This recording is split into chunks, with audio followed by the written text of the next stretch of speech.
Six Flags and Cedar Fair have merged, and what are they doing now? Well, they've decided that they're going to completely control the narrative. If you're a content creator going into a Six Flags park, be prepared to get yourself banned really easy. Let's talk about that on That Park Place.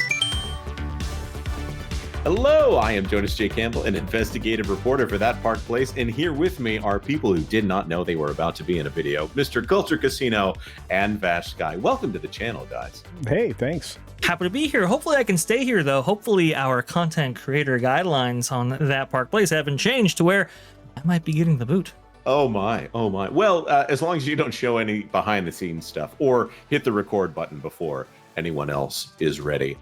It's a fun time here on That Park Place as we're getting ready to record some content here, but we have to be very careful. And we're going to go to these content creator guidelines from Six Flags that have just been published here. This tweet from @park_journey. They say, looks like Six Flags has rolled out some new content creator guidelines. This one from Worlds of Fun. I'm probably going to shock a lot of people here, but I'm actually okay with these guidelines. Let me break it down.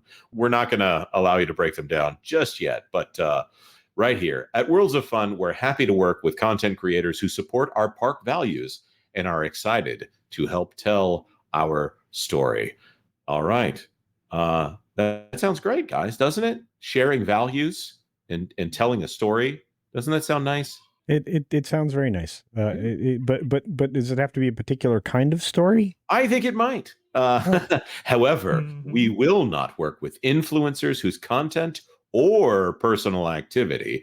Again, I'm just going to say personal activity means if they don't like you or they maybe get pressured by a bunch of people who are not crazy about what you're doing, maybe you're going to be in trouble here. Let's talk about this. Does not support our park values of integrity, courtesy, inclusiveness, safety, service, and cleanliness, and also tomfoolery.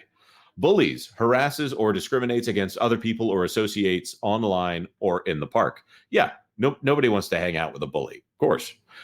Shows behind the scenes or restricted areas without park approval. All right, let's stop right there.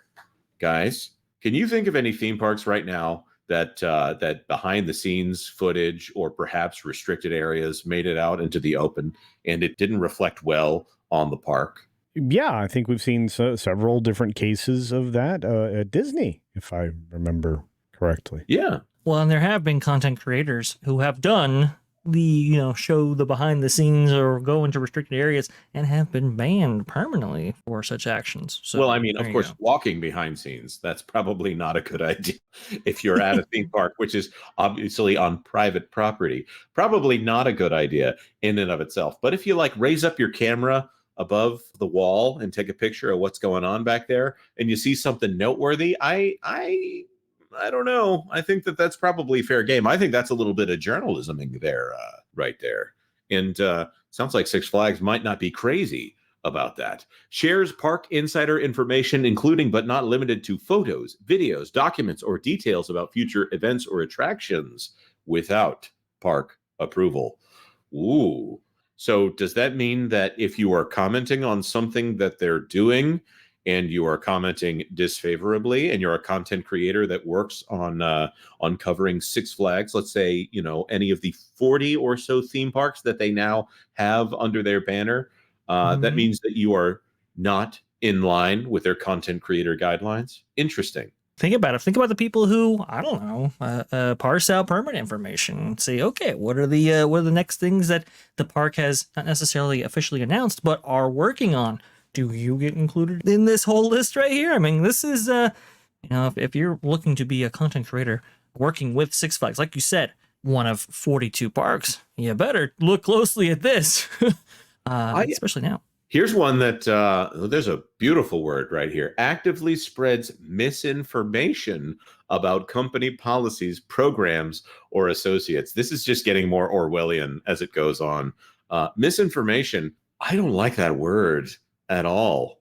If it were false information, I think that we would obviously know exactly what that means. What is the difference between false information and misinformation? Culture, you follow a lot of things that are bigger than theme parks here. What's misinformation? When you tell somebody the truth that's truth based in science, but they have some other observation personally, and they think that, because their personal observation is what's important to them, that you're providing misinformation when you back something with science. So it's the counterpoint to not my truth, but no, that fact is my false. Yeah, that's my false. Yes. Yeah.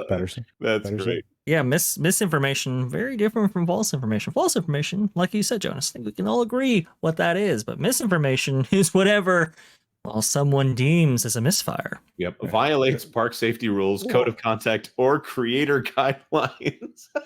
You guys, you will run afoul of the creator guidelines if you violate the creator guidelines. Oh, no.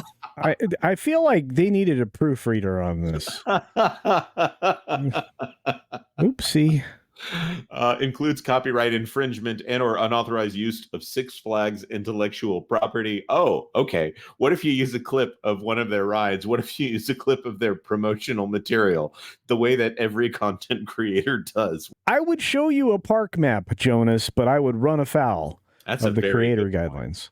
Portrays the park or any Six Flags park in an inappropriate manner. Not doing something inappropriate, but portraying it in an inappropriate manner. I don't think we want to talk about what that might mean, but I'm very curious as to what specifically caused that rule to come into the list. The bullet points here. We believe in supporting inclusive and positive online communities, and will review previously posted content when considering partnerships. So just a little breakdown there. They're going retroactive with this one on whether or not they allow someone to be a content creator within their good graces.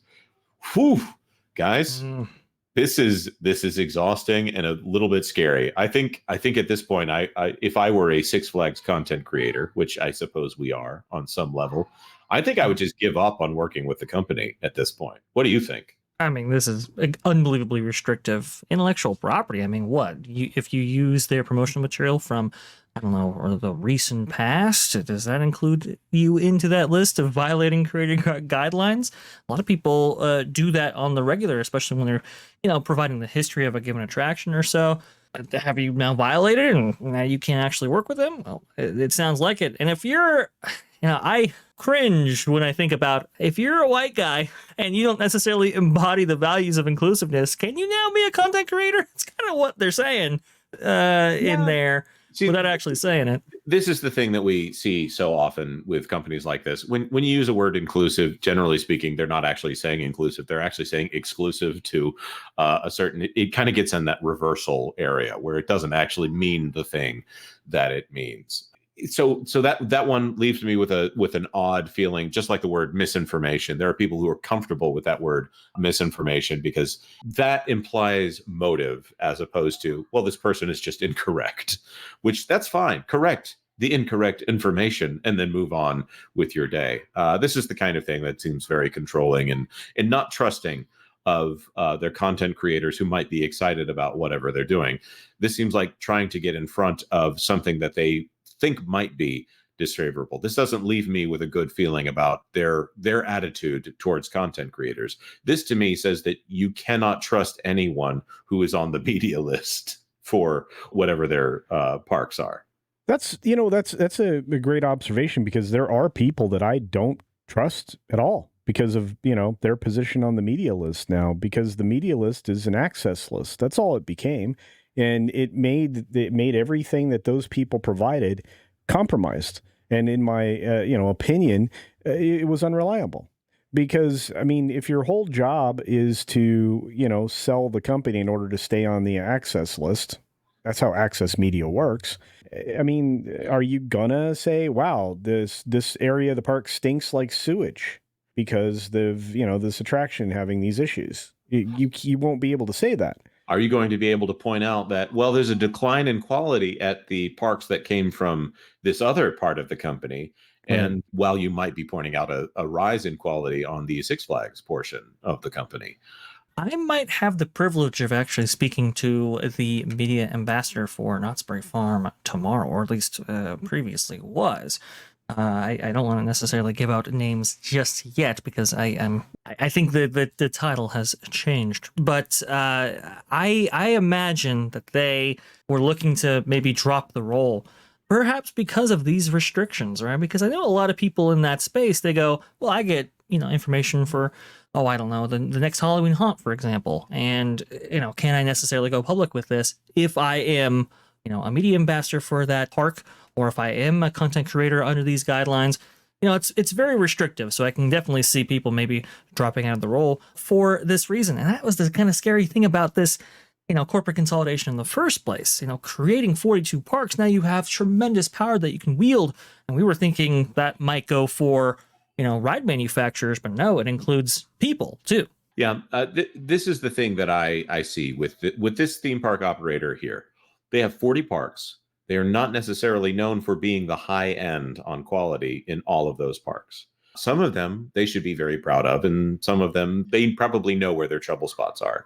They're probably thinking about fights or groups of rowdy teenagers or things like that, and they don't want that going online.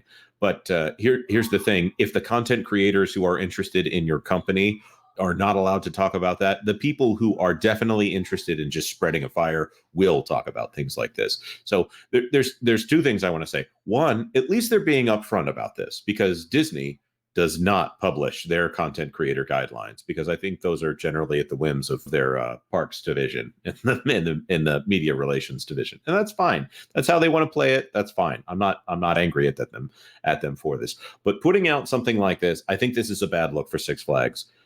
To have a list like this that essentially advertises to anyone who's paying attention that you can't trust anybody who gets invited to one of these things. You still have to discern through the mist what the actual truth is. I'm not saying that you are wrong for putting this up here. I'm just saying it looks bad for you to do this. Guys, do you have any comments before we wrap this up?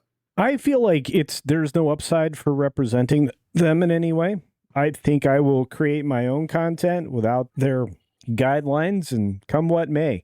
I don't know why anybody would agree to this, and especially since they use some circular statements there that don't help the matters. And I think that they're trying to button up things that they've had trouble with for a long time with Six Flags, as you pointed out, rowdy teenagers, fights, park takeovers, things like that. Yeah, and we just want to throw this to our commenters here. But remember, we will not work with commenters whose content or personal activity does not support our channel or channel values, including integrity, courtesy, spiciness. And by that, we mean literal the taste of spiciness, not any other thing. Safety, service, cleanliness, conservationism, and of course, stick-to-itiveness. Or that bullies or harasses or discriminates against other people. Or anyways, I'm not going to go on with this bit the entire length of the thing here, because we do have more YouTube videos to make here. Thank you so much for your comments below. Say whatever you want within the realms of don't be rude about it. All right. Thank you so much. We appreciate our commenters here. Like this video if you like this video, and consider subscribing to That Park Place for all the news that should not be reported in an inappropriate manner. Thanks for watching That Park Plays News. For more information, consider checking out www.thatparkplace.com. And don't forget to subscribe, share, like, and send this out on your favorite social media account.